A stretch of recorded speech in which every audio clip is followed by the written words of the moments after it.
ये जो क्वेश्चन आपको दिखाई दे रहा है ना, ये क्वेश्चन कक्षा 10 का है और ये क्वेश्चन पिछले से पिछले एग्ज़ाम में आया हुआ है।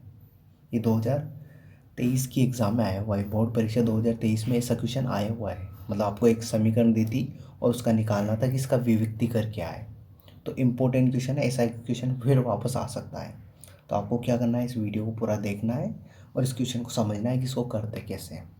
ठीक है, तो देखो इसमें क्या बताया गया है अपनों को। द्विघात समीकरण 8x² प्लस 2x-3 बराबर 0 का विविक्तीकर है। ठीक है, तो अपनों को बताना है विविक्तीकर क्या है। अब देखो इस विविक्तीकर को इंग्लिश में बोलते हैं डिस्क्रिमिनेंट। क्या बोलते हैं? डिस्क्रिमिनेंट। तो पहले तो मैं इसको सूत्र बता देता हूँ। तो जैसे कोई एक द्विघात समीकरण है अपनी ax² plus bx plus c। ध्यान रखना, x² के जो आगे जो मान होता है वो a का मान होता है। आगे जो मान लिखा होता है a का, x के आगे जो मान होता है वो b होता है और बिना x वाला c मान होता है। ध्यान रखना, x² के आगे जो है वो a का मान होता है, x के आगे b का मान होता है, बिना x वाला c का मान होता है। ठीक है, बराबर 0। ये ABC के मान बता दिए मैंने आपको एक द्विघात समीकरण में। अब जो विविक्तीकर होता है, डिस्क्रिमिनेंट जो होता है अपना, विविक्तीकर विविक्तीकर इसको डी से दर्शाते हैं, कैपिटल डी से। इसका सूत्र होता है अपना b² - 4ac। b² - 4ac ये सूत्र होता है। ये ध्यान रखना है, बहुत ज़्यादा इंपॉर्टेंट है। ठीक है, ऐसा क्वेश्चन फिर वापस एग्जाम में आएगा। तो आपको ध्यान रखना है कि विविक्तीकर का सूत्र क्या होता है। तो b² - 4ac। डी बराबर, इसको डी से दर्शाते हैं, वो भी कौन से? कैपिटल डी से। ध्यान रखना, कैपिटल डी से। डिस्क्रिमिनेंट बराबर होता है b² - 4ac। अब देखो समीकरण दे रही है अपनों को 8x² प्लस 2x-3 बराबर 0। इसका विविक्तीकर निकालना है। अब देखो विविक्तीकर का सूत्र है b² - 4ac। अब अपनों को b का मान चाहिए, a का मान चाहिए, c का मान चाहिए। यहाँ रखेंगे उस मान को तो अपनों को d का मान मिल जाएगा।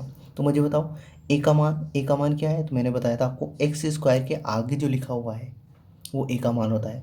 तो x² के आगे क्या लिखा हुआ है? 8। तो ये a का मान कितना हो गया? 8।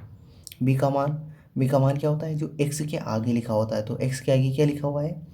तो x के आगे देखो यहाँ पे क्या लिखा हुआ है? 2। तो b का मान हो गया 2। साइन के साथ लिखना है, देखो प्लस का है तो प्लस।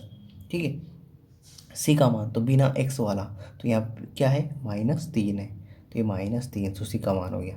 अब ये सारी वैल्यू इस समीकरण में, इस सूत्र में रख दो। ठीक है, इस सूत्र में रखते हैं। तो देखो b की जगह b का मान, तो b का मान क्या है? 2। तो ये 2 का स्क्वायर -4, फिर कोष्टक a का मान कितना है? 8, और फिर c का मान है -3। तो ये -3 ऐसे ब्रैकेट में लगा देना है ना।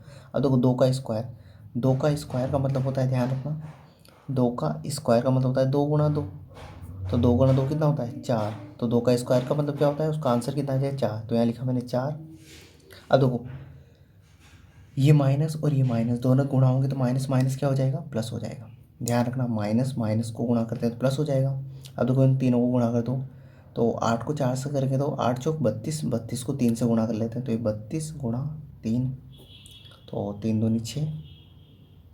ठीक है, 3 तिया 9, तो आ जाएगा 96। ठीक है, ये डी निकाल रहे हैं, डी बराबर है ये, है ना, डी बराबर। ठीक है, अब 96 में अपन 4 जोड़ देते हैं तो कितना आ जाएगा? 100। तो अपना विविक्तीकर कितना आ गया? 100। तो ऑप्शन कौन सा हो जाएगा? तो ऑप्शन नंबर ए अपना राइट आंसर हो जाएगा इसका। ठीक है, तो ऐसा क्वेश्चन एग्जाम में 1 नंबर में इंपॉर्टेंट क्वेश्चन है, पूछा जा सकता है। तो विविक्तीकर निकालने के लिए कुछ नहीं करना है, आपको बस एक फॉर्मूला लगाना है जिसका नाम सूत्र है b² - 4ac। ये किसके बराबर होता है? d बराबर होता है b² - 4ac। अब b² - 4ac में ए बी सी आ रहा है, तो ए बी सी कैसे याद करते हैं? तो x² के जो आगे मान होता है वो a का मान होता है। ठीक है, विथ साइन, साइन के साथ रखना है, चिन्ह के साथ रखना है ना, जो भी चिन्ह लगा हुआ है उसके साथ।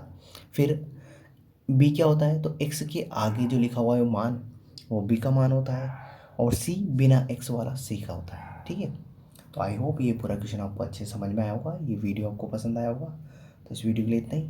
अगले वीडियो में अगले क्वेश्चन के साथ मिलते हैं। Thank you, bye.